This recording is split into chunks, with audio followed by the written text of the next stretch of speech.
savez, avec les activités que nous menons, c'est quand même coûteux parce que, bon à mal, nous tenons une assemblée générale. Nous publions un rapport sur l'état de la corruption au Burkina Faso.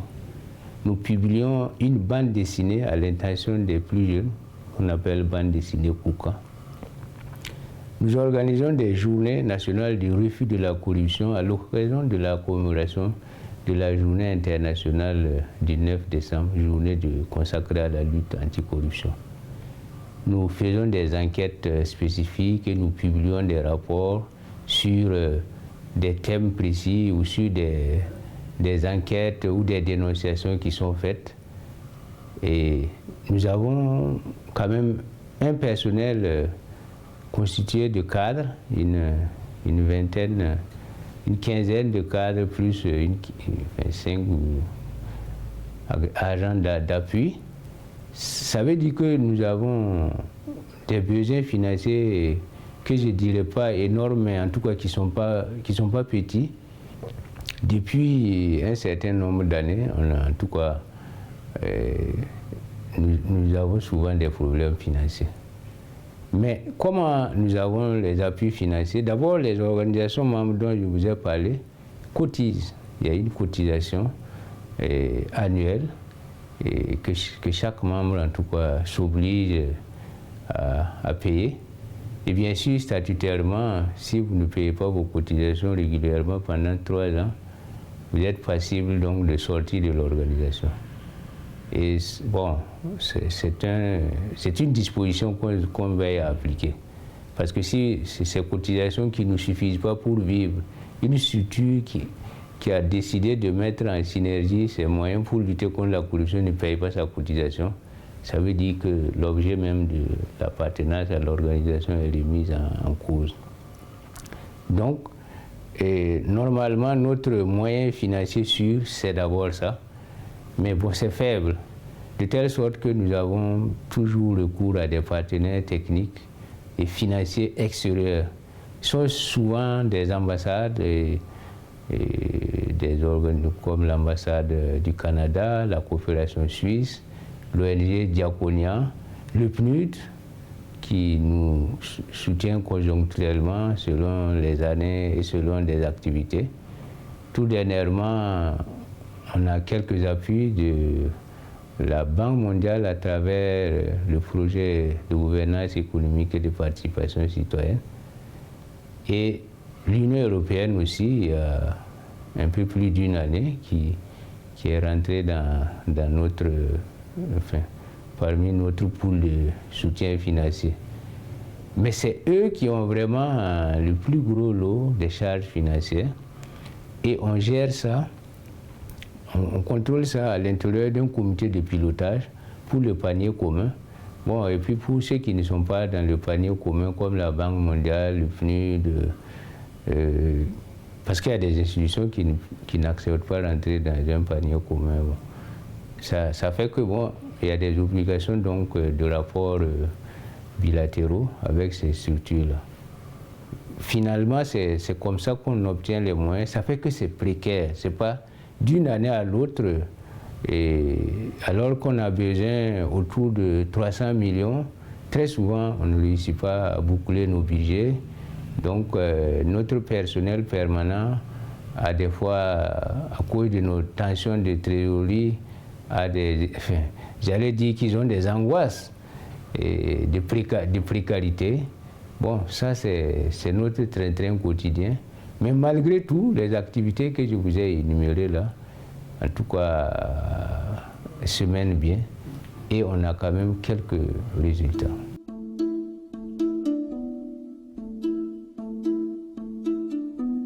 Le privé burkinabé, si je veux parler des sociétés privées qui sont sur la place, en tout cas, nous avons par plusieurs fois essayé d'abord de les convaincre qu'ils n'ont pas intérêt au développement de la corruption.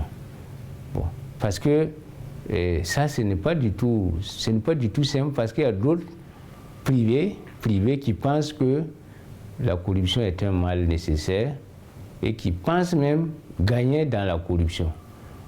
déjà le combat pour faire comprendre à travers certaines structures de la Chambre de commerce que nos opérateurs économiques privés là ne gagnent pas dans la corruption. Mais vraiment des privés qui comprennent ça et qui comprennent que ce que nous faisons est aussi dans leur intérêt. Bon, pour le moment, ça ne se voit pas comme ça. Les gens ont plutôt recours à nous quand un privé a des problèmes graves de corruption, il est victime ou bien ils pensent que nous on peut les aider, ils recourent à nous. Mais financièrement, ils ne pensent pas qu'ils peuvent nous aider à réussir parce qu'eux aussi, ils font partie des bénéficiaires de l'action que nous menons. Et bon, peut-être qu'il nous faut aussi des méthodes d'approche. Parce que vous savez, le principe des structures privées, quand ils investissent quelque part, ils calculent ce qui leur revient. C'est-à-dire quels bénéfices ils vont avoir dans cette action. Alors que s'ils nous soutiennent, ils ne pourront pas voir en termes d'argent ce qui leur revient. Et vu le niveau de notre tissu économique, bon, ça en tout cas c'est une chose qui n'est pas gagnée d'avance. Mais nous ne désarmons pas. S'il y a des privés qui sont sensibles, en tout cas nous pensons que on peut collaborer. Ensuite, il y a aussi le volet que si par exemple un privé n'a pas de pratiques orthodoxes et que nous acceptons ces financements, cela peut être aussi très mal perçu par l'opinion. Et on pourrait même dire en ce moment que mais le RENLAC même est dans la corruption. Si un privé les finance et que ce privé-là, entre-temps, a des problèmes avec la corruption, en ce moment-là, nous, on risque d'être dans un conflit, j'allais dire, d'intérêt. Parce que notre domaine, c'est quand même la lutte contre la corruption. Et quel que soit le privé qui pratique cela, nous devons le combattre. Donc c'est quand même une opération qui ne manque pas de complexité.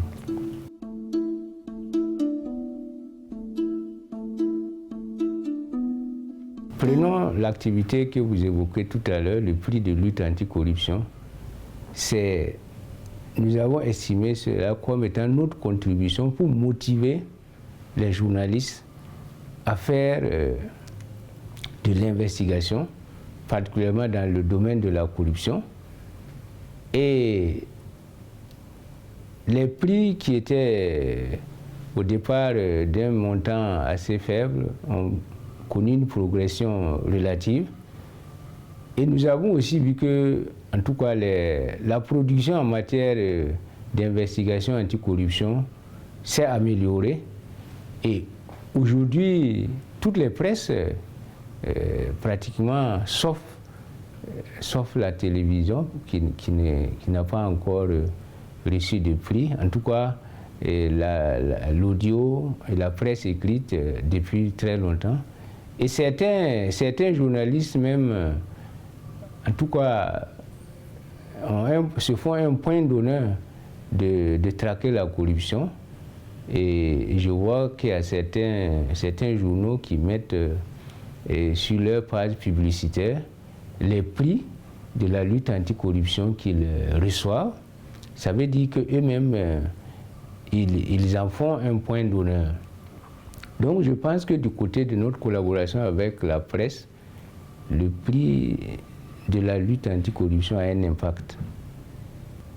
Une autre grosse activité que nous pensons avoir un impact dans la population, c'est le rapport annuel sur l'état de la lutte anticorruption. Notamment, il y a un volet dans ce rapport où nous classons les services publics selon leur degré de corruption. Nous sentons maintenant que ce classement-là, en tout cas, intéresse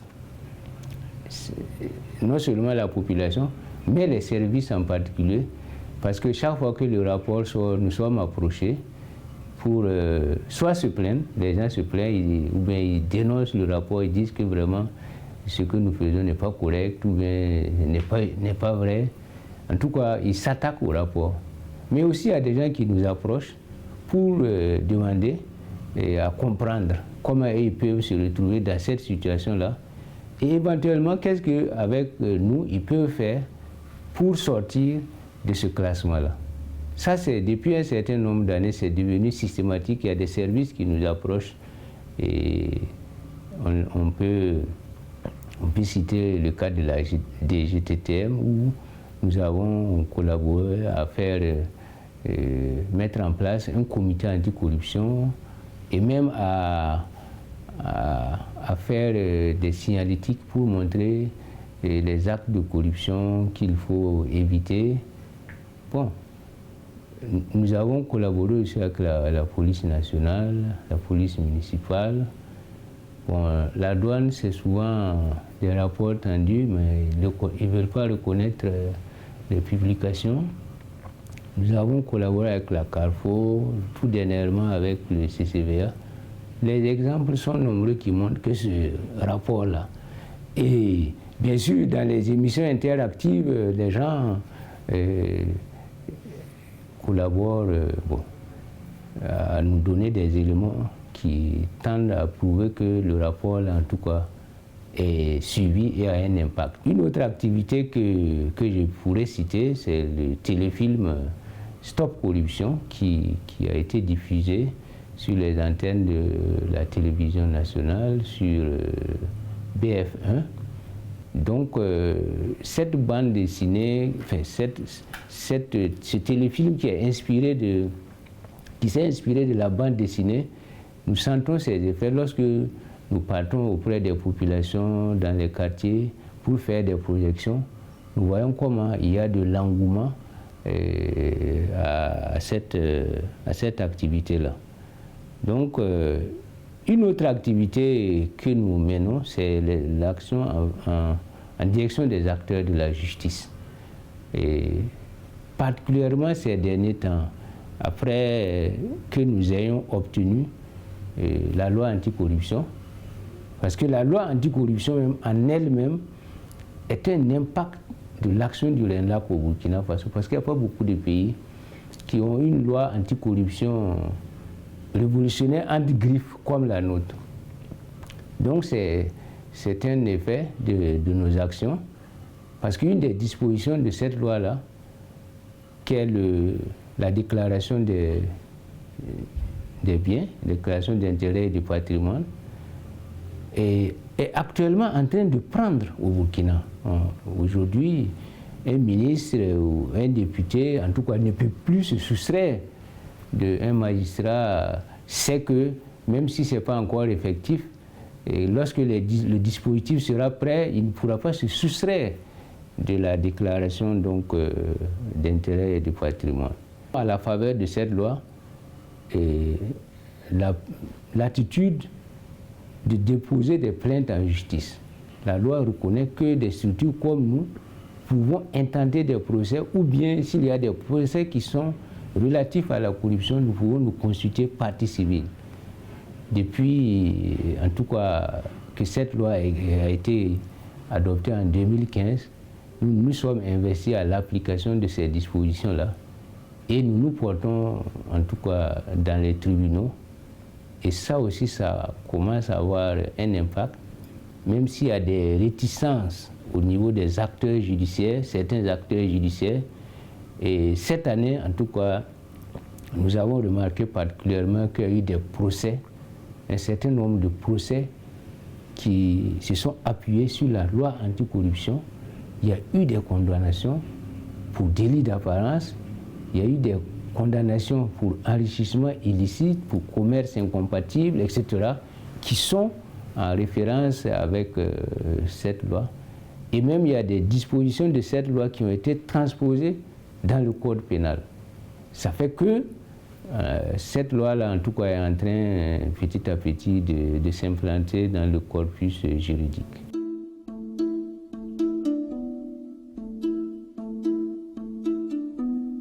Il y a la bande dessinée il y a le jeu concours KUKA.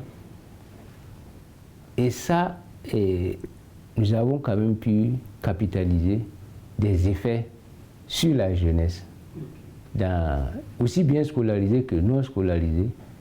En tout cas, c'est l'impact de cette bande et du jeu concours, j'allais dire coordonné.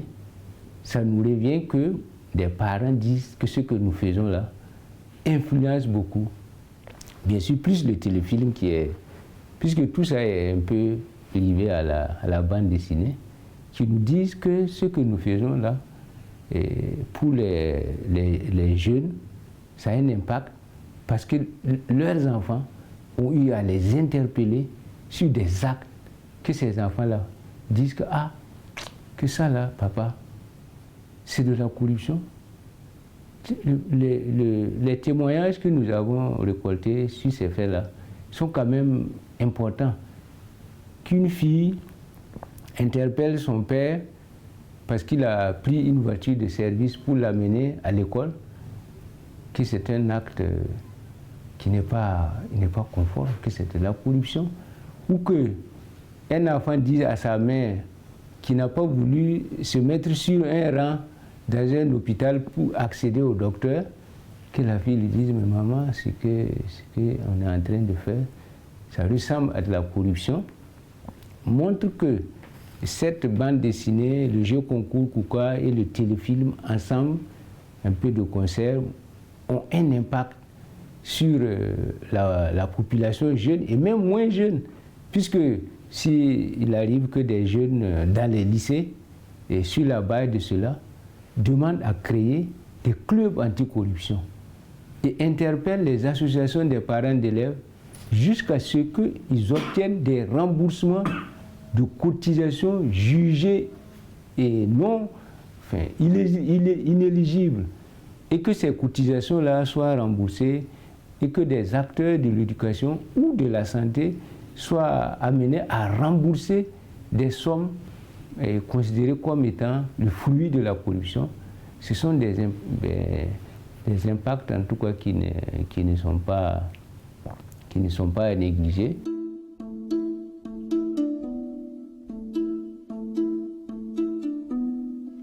L'une de nos difficultés majeures, c'est l'insuffisance de moyens financiers qui, du coup, amène aussi une insuffisance de ressources humaines. Parce que quand vous n'avez pas assez de moyens financiers, vous ne pouvez pas trouver les ressources humaines suffisantes aussi pour faire le travail. Et c'est un peu en opposition avec les attentes des populations vis-à-vis de nous. Parce que les gens attendent beaucoup de nous. Les gens croient qu'on est très puissant, alors que ni financièrement, ni humainement, nous n'avons les moyens de satisfaire leurs attentes. Vous voyez donc le dilemme dans lequel ça nous place, que les gens nous font beaucoup confiance, les gens nous créditent beaucoup, et nous, on se retrouve très souvent dans l'incapacité, même pour mener certaines investigations. Quand quelqu'un vient vous dénoncer la corruption et que vous voulez vous voulez documenter cela, soit pour faire du plaidoyer ou bien pour faire du lobbying, pour amener à ce que l'autorité prenne en compte et arrête ces actes de corruption, ça demande des moyens que souvent on n'a pas. On ne dispose pas de ces moyens-là pour faire ce travail. On n'arrive pas à suivre toutes les dénonciations, toutes les plaintes que les gens nous amènent. On n'arrive pas à répondre comme on veut. Pas parce qu'on n'a pas techniquement les capacités de le faire, mais parce que les moyens financiers et les ressources humaines ne sont pas toujours à la hauteur. Lorsque des jeunes viennent s'engager comme travailleurs permanents dans une structure qui n'est pas capable de leur garantir l'avenir, ils sont souvent enclins à être instables et même à vouloir partir lorsqu'il y a des propositions ailleurs. Et ça ne manquera pas, parce que si un agent travaille quelques années au RENLAC, il acquiert vraiment des compétences. Et s'il voit que, malgré ces compétences acquises-là, il n'est pas désintéressé à la hauteur, et qu'un autre acteur lui propose en tout cas un traitement meilleur, il nous faut une bonne dose d'engagement pour ne pas partir. Donc ça aussi, actuellement, on est confronté au fait qu'il y a des agents qui arrivent et qui partent et qui nous laissent parfois sur le carreau, et on a un perpétuel besoin de recommencer avec d'autres personnes. Or, l'expérience acquise ici, là, on ne peut pas l'acquérir en 2-3 mois, hein, même pas en 2-3 ans. Donc, bon, ça fait que ça aussi, c'est une difficulté à laquelle nous sommes confrontés. L'autre difficulté majeure, qui n'est pas négligeable, c'est le fait que l'autorité politique au niveau de l'État ne manifeste pas une bonne volonté, pas de nous accompagner, mais elle-même de mener la lutte contre la corruption. Parce que en fait, c'est nous qui devrions les accompagner. Mais pour accompagner quelqu'un, il faut qu'il soit devant. Or, ces autorités-là ne sont pas vraiment, ne montrent pas un effort, une ferme volonté de lutter contre la corruption, contrairement à leur engagement électoraux de tolérance zéro de la corruption. Ces autorités-là, on voit qu'elles tolèrent la corruption et abritent en son sein, protègent les acteurs de la corruption et essaient même de cultiver l'impunité comme un système de gouvernement. Ça fait que ça nous bloque beaucoup. Et des fois même, nous avons des acteurs de lutte anticorruption qui sont inquiétés par des structures publiques dans leur action. Ça fait que donc la dénonciation, même l'accès à l'information, parce que quand même la base de la dénonciation aussi, c'est d'accéder à l'information vraie, nos structures publiques ne sont pas favorables. Donc ça fait un autre obstacle à notre travail qui n'est pas du tout négligeable. Quand vous avez des dénonciations et que vous voulez faire du plaidoyer et qu'en face, vous n'avez pas un interlocuteur qui est, j'allais dire, réceptif, vous menez maintenant deux combats. Vous menez maintenant le combat contre la corruption, c'est vrai, mais vous êtes en train de mener le combat contre l'absence de volonté de transparence des pouvoirs publics. Ça aussi, en tout cas, c'est une difficulté et pas des moindres. Et nous l'avons signifié au chef de l'État lui-même lorsqu'il nous a donné l'occasion, lors d'une audience, de lui dire qu'il faut qu'il s'engage dans la lutte contre la corruption, qu'il porte la lutte contre la corruption comme il porte le Faso d'Anfani. C'est l'image que nous avons voulu frappante à son égard. Il porte bien le Faso d'Anfani, c'est très bien. Mais s'il portait aussi la lutte anticorruption de la même manière, c'est sûr que nous, on pourrait les accompagner.